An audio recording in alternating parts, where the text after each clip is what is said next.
In this season on the Big Talk YouTube channel, I am going to be showcasing the 9 speakers who performed at the Big Talk Academy's virtual showcase. These 9 speakers are so incredible and they all have very powerful, unique stories to tell. And I hope you will tune in for the entire season.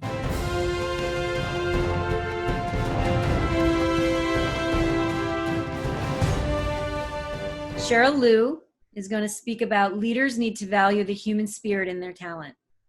Cheryl is a mom to 3 boys. She's a certified high-performance coach, a best-selling author, international speaker, advisor to C-suite leaders, and host of Women's Health podcast. She's also, that needs to be changed in the actual program. I've got an old program, Cheryl. Joyful catalyst, entrepreneur, a strategic advisor to C-suite. She partners with leaders to evolve a contemporary, inclusive, and high-performance work culture in an ever-changing business environment. As the founder of the 24-Hour Woman, she helps ambitious, bold, and purpose-driven business leaders and entrepreneurs excel in their career business without compromising the lifestyle they desire. Engaged, vibrant, and fulfilling lives.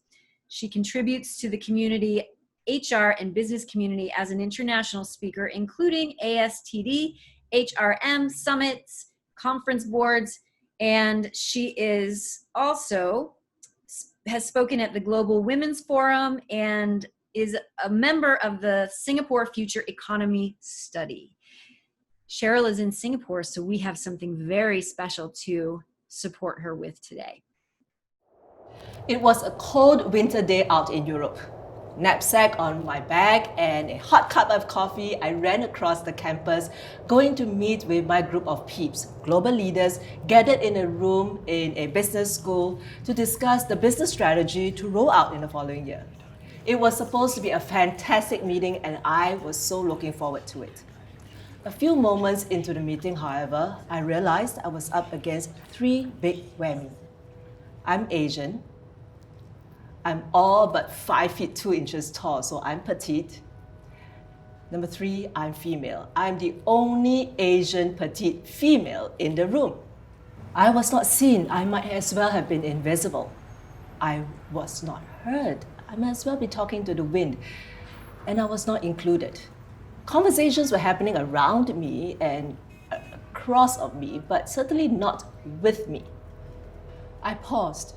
It was as if somebody flung open the door and let the cold air in, hitting my face. If I, as a global leader, felt that way, in a room of white men, global leaders in their own right, some of them smoking away, if I felt that way, what about the rest of our talent?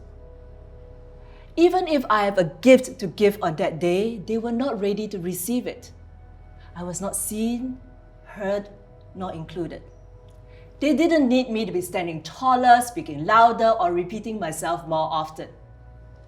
I realized if we as leaders were to be able to embrace the talent, a diverse talent in that space, what a precious gift we would have on our hands.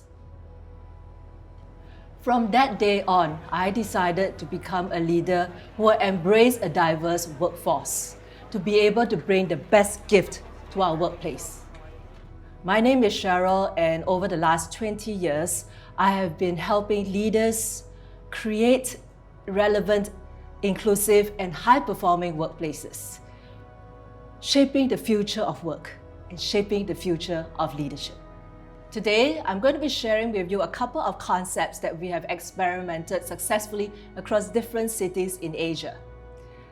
This is the issue at hand. You are sitting on a mountain of value, and this mountain of value is called your talent. The problem is you are not harnessing their energies, nor focus, nor seeing them and hearing them and including them enough.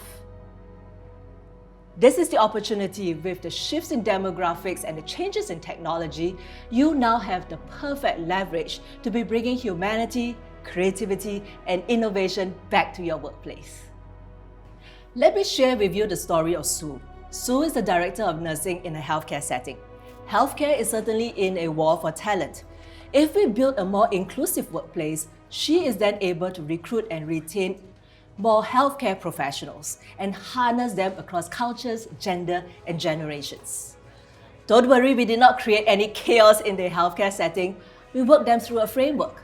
The first question we asked her was, what is your current and desired state? She responded that she would love to be able to recruit and retain as many healthcare professionals as possible, and she was willing to experiment with us. The second question was, where would you like to focus? And she replied, delivery suite. Babies come at their whims and fancy, and that place needs to be watched over around the clock. The third question was, how would you measure success? And her response was, well, medical legal issues, patient and staff satisfaction. And of course, no dropping of babies. Next, we went into the delivery suite. We took a series of staff conversations coupled with the data collected from operations. We were able to map out what we were going to prototype. Everybody loves a prototype, isn't it? It is easy for us to tweak and experiment along the way. The current hypothesis was to try out the 12-hour shift, 4 days of work with 3 days off, followed by 3 days of work with 4 days off. Then we asked ourselves, who else do we need to enlist? We needed to enlist the patient, the patient's family, and of course, the internal stakeholders who is, after all, funding this entire experiment. The delivery suite team then went into implementation and collected feedback from everybody. Everybody's voice was heard. The entire process took 9 months. We collected a good amount of data and tweaked them to be able to implement it in a permanent basis for the delivery suite with good outcomes. In addition, the team was able to identify what they call a breakout shift to meet the operational spikes that they have seen. You, as a leader, do not need to wait 9 months. You can start your leadership shift right now. Begin with the 3 questions that Sue has in mind as she embarked on this experiment. Number 1, are you allowing the quietest voice in the room to speak out? Number 2, in the Chinese philosophy, we call it 中庸之道. Are you suspending your judgment to allow the different perspectives to be heard? Number 3, are you, as a leader, actively removing barriers for your talent to rise? Gigi is a Chinese sales manager in an oil and gas company. When she discovered she was pregnant, she realized that she needed a performance-based assessment.